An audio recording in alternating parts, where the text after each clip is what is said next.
Está no ar o Redação Novo Tempo, mais uma vez, na sua TV e na Rádio Novo Tempo, simultaneamente. Nós estamos no ar para você que nos acompanha durante todas as semanas. E no Redação de hoje a gente tem um convidado especial, o biólogo Wellington Romagnoli. Professor, eu não consigo não chamar de professor, porque ele foi meu professor no ensino médio inteiro, né, Wellington?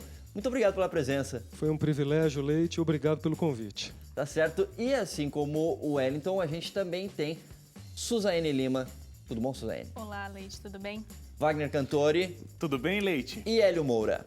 Olá, Leite. Olá, colegas. Olá, professor.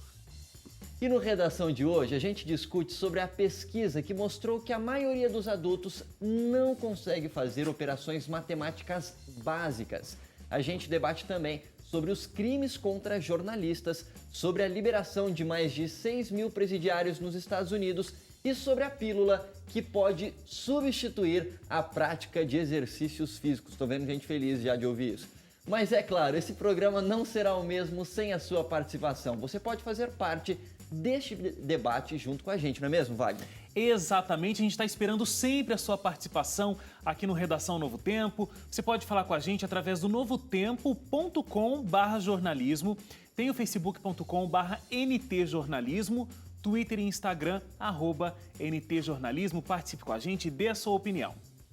Bom, e o primeiro tema de hoje começa com um levantamento que foi feito em 25 cidades brasileiras com adultos de mais de 25 anos e mostrou que a maioria deles não consegue fazer nem as operações matemáticas mais básicas. Veja só, 75% dos entrevistados não sabiam fazer uma média simples.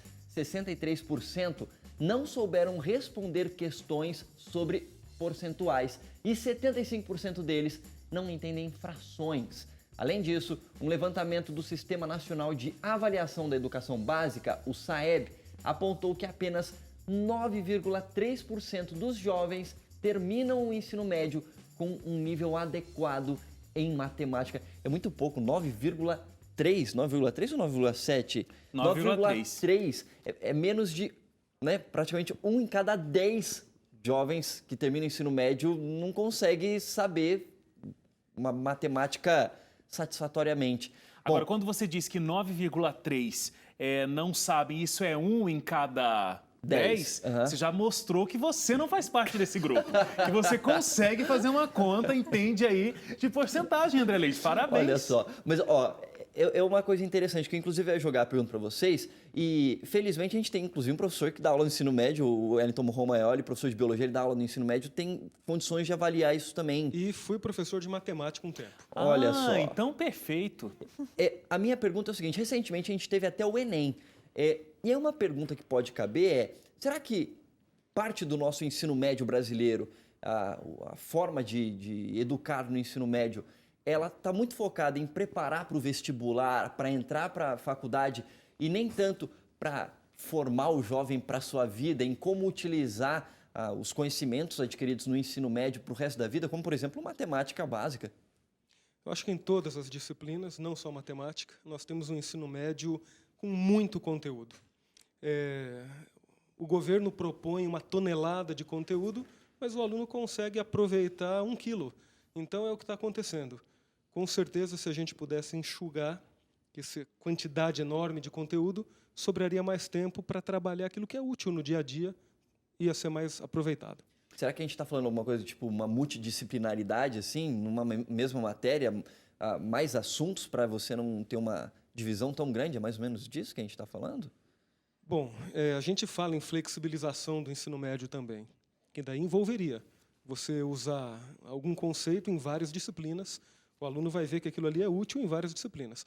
Há pouco tempo a gente estava conversando ali sobre matemática aplicada à biologia, genética, e você usa matemática para todas as disciplinas. Se houvesse, então, essa harmonia, com certeza o aluno ia fixar melhor. Eu acho que mesmo essa multidisciplinaridade seria interessante, mas também a aplicabilidade, mesmo que não seja multidisciplinar, mas mesmo como a gente tem hoje, as disciplinas bastante estanques, mas se a gente tivesse um pouco mais de aplicabilidade, não sei, professor, se de repente o senhor sente essa necessidade na sala de aula, porque a gente aprende lá como a fórmula de Bhaskara. A gente Por aprende que a gente sempre lembra de Bhaskara, né? Porque a gente não Toda usa vez- pra nada depois, eu acho que é por isso. Uma vez eu vi um post assim. Eu completei 27 anos hoje. E mais um dia se passou sem usar a fórmula de Bhaskara.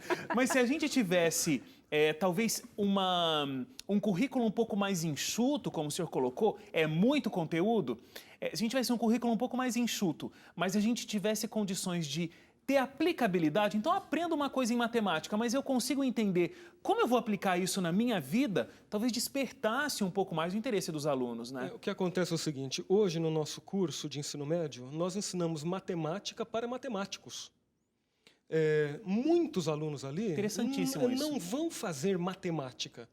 Então, com certeza, se eu ensinasse o básico, uma fração, uma soma, multiplicação, juros, uma coisa tão importante num país com inflação hoje que a gente vive, financiamento, coisa prática que ele vai fazer no mercado, que vai fazer no negócio dele. Isso daí todos deveriam saber. E agora, se eu tivesse flexibilidade, como em outros países, alunos que amam números poderiam escolher matérias, disciplinas que vão para os números. Claro. E depois, na graduação, no superior, mais ainda. O que acontece é que hoje, no ensino médio, eu vou ensinar números complexos, limites e derivadas. Isso daí é assunto de engenharia. Por que um aluno de ensino médio tem que aprender isso? A impressão que eu tenho é que a gente decora o ensino médio. Porque tem muita coisa que eu ouço os alunos hoje falar que eu lembro que eu vi isso e olha que eu tirei boas notas na época e por que hoje eu não lembro? Então a sensação que eu tenho é que a gente decora porque a gente tem que fazer uma prova, porque no fim do ano tem um simulado e depois quando você termina o terceiro, aí vem o Enem e você precisa para poder ir para a faculdade. Parece que é um processo assim, vou fazer essa tarefinha porque na verdade eu tenho que pular para a faculdade. E a gente não entende o ensino médio como um processo. Um processo que deveria fluir, não ser um trampolim para você ir para a faculdade. Um processo que eu digo no sentido de que, ao passar pelo ensino médio, na fase um pouco mais madura do que, né, a infância, eu tivesse a chance de começar a me posicionar como um futuro profissional. Porque, bom, eu lá no NASP, né, Engenheiro Coelho, no início, eu lembro disso quando o pessoal que oferece apoio, eu tentei lembrar aqui o nome do departamento, não sei se o Wagner, PROAD, né, que era o nome do departamento, eles vão nas salas dos primeiros anos oferecer esse apoio de língua portuguesa, de matemática, de redação, coisas Tá básicas. falando que eles vão lá nos primeiros anos da faculdade para faculdade. poder dar o apoio que ficou faltando ali do ensino médio. Exatamente. E muita gente se inscreve. Eles têm um teste de nivelamento e muita gente fica para trás. Então, assim, é um preparo que a faculdade acaba tendo a responsabilidade de fazer, principalmente para os alunos de jornalismo. Imagina, você não passar no nivelamento de português. Que deveria ter sido aprendido no ensino médio. Então, fica confuso. Por quê? Não aprendeu? Isso gera um problema, inclusive, se a gente for para pensar, para o restante da vida do próprio cidadão. Essa mesma pesquisa que a produção do programa trouxe para a gente apontou que 69% dos entrevistados com mais de 25 anos não têm condições ou não conseguiam fazer contas de juros. 69% não conseguiam fazer contas de juros. Inclusive, não deve estar entendendo que eu estou falando de porcentagem aqui agora. Mas não conseguiam fazer, ou seja, quase 7 em cada 10 desses entrevistados não conseguiam fazer contas de juros, o que gera um sério problema quando você tem que lidar com, por exemplo, financiamento. Vou comprar uma casa financiada, vou parcelar um carro, vou fazer alguma coisa.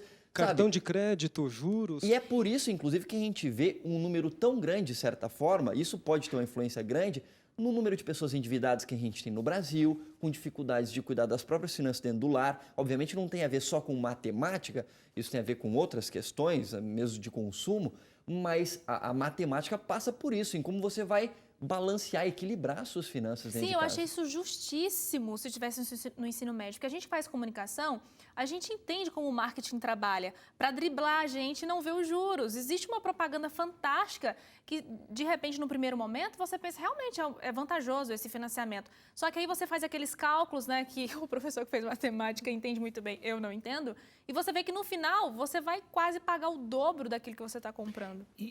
É bem provável que se a gente tivesse um currículo mais voltado para essas coisas práticas, talvez mais pessoas gostariam de matemática. Tem só um dado aqui, olha, é a pesquisa do Sistema Nacional de Avaliação da Educação Básica de 2013. 89% das pessoas ouvidas disseram que nem sequer usam a matemática no dia a dia. Não tem jeito de não usar a matemática no dia a dia. Mas talvez a confusão que as pessoas façam seja essa que a gente estava brincando aqui da fórmula de Bhaskara. Eu posso não usar essa fórmula todo dia, mas a matemática está inserida no meu contexto diário. Uma receita usa matemática. Quando eu vou fazer uma compra, eu uso matemática, como a gente estava colocando aqui. Agora, as pessoas não conseguem fazer essa diferenciação. Talvez, né, professor? Por isso que o senhor disse, não está tão aplicado à vida cotidiana. Eu vejo que essa questão da matemática, principalmente, ela começa lá na base. Uhum. Você vê a titia ou a mamãe ou a vovó falando para a criancinha: ai, coitado, vai entrar na escola e vai aprender matemática. É assim que a criança, né? Quando eu peguei a minha filhinha, eu brincava com ela com feijõezinhos, e eu dizia: filha, quando você entrar na escola, você vai ter uma matéria linda que se chama matemática. Nós temos que começar a fazer isso com as crianças. Aí passa por um professor de ensino básico que geralmente fez pedagogia e também não é forte nessa área de matemática. Talvez a menor parte dos pedagogos amem a matemática. Uhum. E aí vem, assim, da base esse problema, não é? E chega, vai estourar no ensino médio, na vida adulta. Ele ia E falar alguma aí, coisa? não, só ia falar, e aí acumula com o fato do que você já falou, que eu saí do ensino médio já faz algum tempo, mas ainda me lembro disso. Não só o ensino médio, a escola em si, no que se refere à matemática especificamente, esse acúmulo de coisas que você vai aprendendo e você fica... Eu me lembro que eu ficava tentando imaginar, no ensino médio, em que situações eu vou usar isso na vida, porque eu já queria fazer comunicação, então eu ficava pensando, onde que eu vou usar isso aqui, da matemática? Motivava a estudar? E aí desmotiva porque você fala assim, aí volta para aquilo que a Suzane falou, mas eu preciso aprender porque vai ter uma prova, vou ter que passar nisso aqui. Mas aí tem outras funções, não sei nem como é que fala, mas algumas disciplinas dentro da matemática... Outras operações. Que você sabe que você usa no dia a dia. E eu achava isso fantástico. Por exemplo, você falou aí sobre uma média simples, ou aquela regra de 3, que você vai no mercado e você precisa ver, olha, compensa mais eu levar esse de 1 quilo ou esse de 800 gramas. A matemática tem essa coisa que é prática para o dia a dia. Mas essas coisas práticas do dia a dia, a gente vê assim, numa mesma aula você vê essa coisa prática e aí pula para uma trigonometria, que você não sabe quando vai usar. O desespero de cumprir o conteúdo. E coisas simples do dia a dia, né? Por exemplo, você vai abastecer o seu carro. Vai compensar mais você abastecer com álcool ou com gasolina? Inclusive, para facilitar, tem vários postos que já colocam, né, a porcentagem. Olha, porque não pessoal... tá valendo a pena. Mais não ou precisa menos. fazer a conta, já te Deixa eu digo. só colocar um dado aqui. O professor falou dessa questão de que desde casa já vai gerando um preconceito com a matemática. Tem uma pesquisa que mostrou, tem um efeito intergeracional. Essa aversão vai passando de pai para filho. Quem disse isso foi o Flávio Comim, nessa pesquisa também do Sistema Nacional de Avaliação da Educação. Então, já de pai para filho, essa aversão à matemática já é passada. Isso a gente precisava realmente mudar, não é? Como os pais, a gente precisa, né? Os pais têm que se conscientizar disso e o professor do ensino fundamental ali, educação infantil, tem um papel importantíssimo para não traumatizar mais ainda a criança. Né? Exatamente. Uma última informação interessante que a produção do programa passou é que está em fase de consulta pública a Base Nacional Comum Curricular, que é um documento que pretende aí reformular e determinar o currículo mínimo para todos os alunos das 190 mil escolas de educação básica do país. Então, já que a gente está falando de repensar algumas coisas e está nesse processo de discussão dessa Base Nacional Comum Curricular, a gente pode, inclusive, fazer parte, procurar saber um pouco mais sobre isso para poder fazer sugestões para reformulação aí de como pode ser o nosso ensino médio e mesmo o ensino fundamental. Muito bem, a gente vai fazer um rápido intervalo e depois os crimes contra jornalistas entram em pauta aqui no Redação. A gente volta já.